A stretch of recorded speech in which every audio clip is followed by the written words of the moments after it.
free expression, itong the right to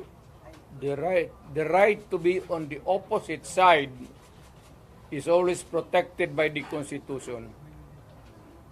And the right of information, importante yung information Saan na naman ang pera namin?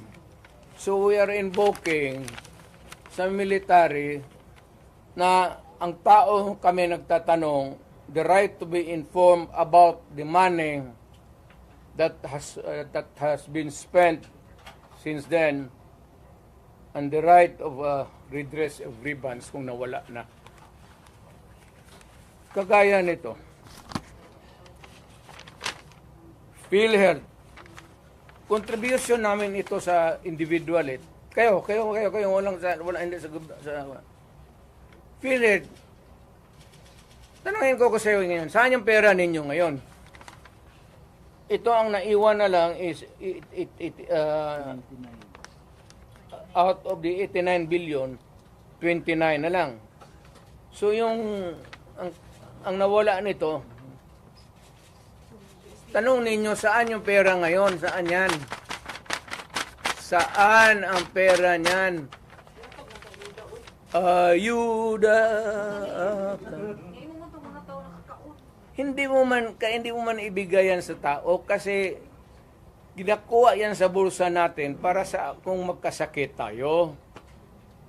If you spend it for some other way, that is malversation.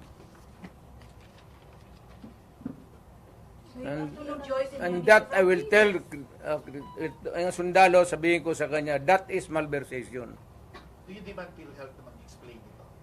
Yung PhilHealth, do you demand na mag-explain ito sa public?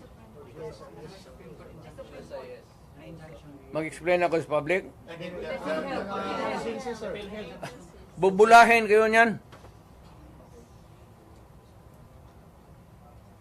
Mayor, nag-comfort kayo kay VP Inday after nung Thursday Ano, wala ka kayo. Tigas ang babae yan. Kamaldita niyan. Dood lang. What's your reaction sa sinabi ng administration na hindi daw kayo isasubmit sa ICC, but if you are willing daw, makikipag-coordinate daw sila? I heard Mr. Marcos say that if he wants to submit himself to the ICC, we cannot do anything. Mr. Marcos, Presidente ka man, look at it. Wala akong problema. Insignificant rin ako dyan But if you are going to recognize ICC, you're eroding the sovereignty of the country. Mas mabuti pa, wag ko lang idamay yung bayan. Pack up na lang ako, tapos kung may mag-tweet na taga-ICC, bigyan ako ticket. Doon ako sa korte nila, mag-exhibition ako. Sabihin ko man lang sa ICC, sino ang taong pinatay ko, pinakauna? Anong pangalan? Saan? Anong ginamit ko? At anong rason? Tapos, sinong pangalan ng tao na pinatay ko last bago umalik ako pagka-presidente? Saan? Bakit? At anong ginamit ko? So you're willing to face the ICC? Ay ko. At yung pinakagitna, na sabi mong pinatay ko, kailan ang birthday noon? So kung wala masagot, Mayor, Pero Mayor, isang question doon, it's because of your admission daw during the Quadcom hearing.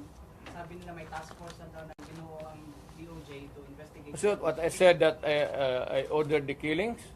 Yes. Yes, correct. Tinanong mo sana sino, saan, paano, at anong araw. Kasi yung kamatayan tayo, kada patay niyan, tatanong kita kung ano ang nangyari. Wala. Pag-preparar ka ng, hindi kayo pwede maglay. But on the investigation na binubuo ng DOJ, Di, ang investigations, nandoon ka sa pulis. Huwag ka man kumuha kay ang pulis man tiga-investigar. O, doon mo malaman. Did Doon you man, bite the hook ba during the wala naman doon na extrajudicial killing, care of Rudy Duterte. Now, ano si Trillanes? Trillanes, huwag mo na lang, ako gusto kong patulan. Pero, alam mo talaga, hopelessly bugok. Talagang, wala ka rin makuha. No use to engage a person na dreamer. But they're saying you did a lot of biting. Personally, did you bite the hook while they were fishing? Ano? They're telling, no, na they're saying that you admitted a lot, and you were saying that they are into fishing expedition. Have you remembered a moment na you bite the hook of the Congress? Kayo, nakikinig man kayo. Go. Wala ma, kayo nakikinig man kayo. Was there, did I take the hook? Bait? Yeah. Yes, Mayor. Saan? When you said that, you ordered the killing. Oh, And also when you said that there was a the killing of what? Chickens ang sinabi ko doon. Hindi ko man may ano. Alam mo naman sabihin ko, look, because they were stupid persons ask me questions. I was answering them stupid answer.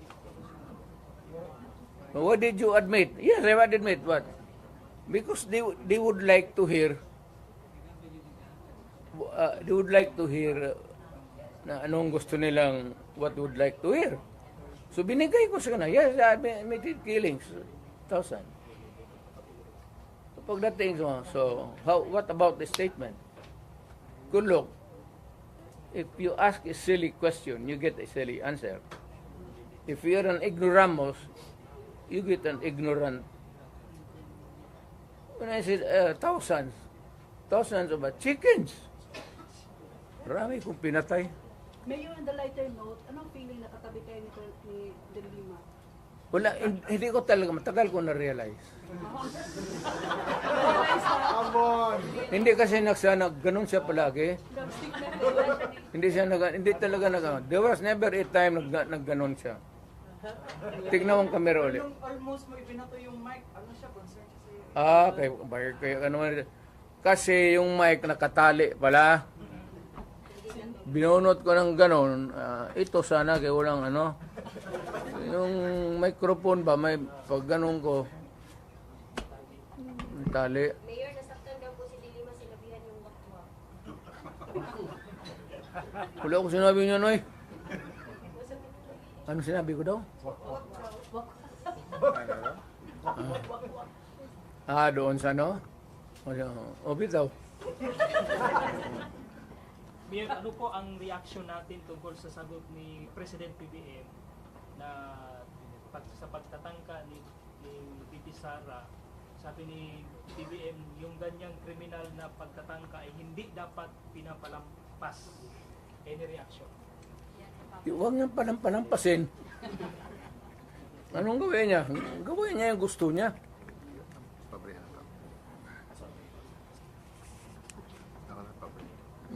Maniwala ka dyan kay...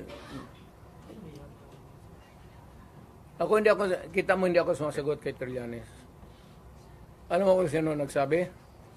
Yung players. Sugutin yan kasi... Yung mga players, yung lahat sa baba dyan. Sa Manila, pa si Lorenzana. Bagong patulan. Mayor, nakikita mo yung sa mga social media ng mga reaksyon ng mga tao pag ang balita ay sa government, yung mga reaction nila is bahakhap, yung mga emojis na bahakhap. Bakit? Saka solely Duterte pa rin. Marami Duterte pa rin. Ibalik ang Duterte. How do you feel about it? Wala na yan. I said, I'm out. I'm finished. I am finished. I'm retired. Nag-usap pa kayo ulit, no? Ng body Trump mo? Yeah. May plano akong tatawag. Okay. Tatawag, anong sasabihin mo, Mayor? Sabihin ko, Trump, kahipon pa ako.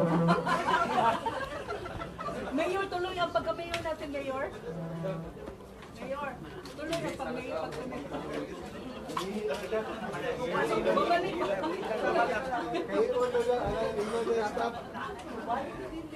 Balik pa siya? Balik pa to. Hindi pa daw to.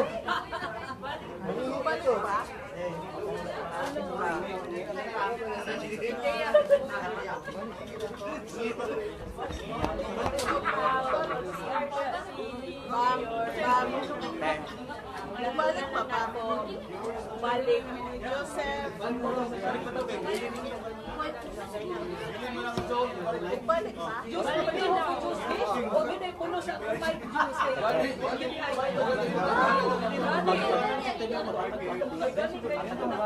Balik pa ron.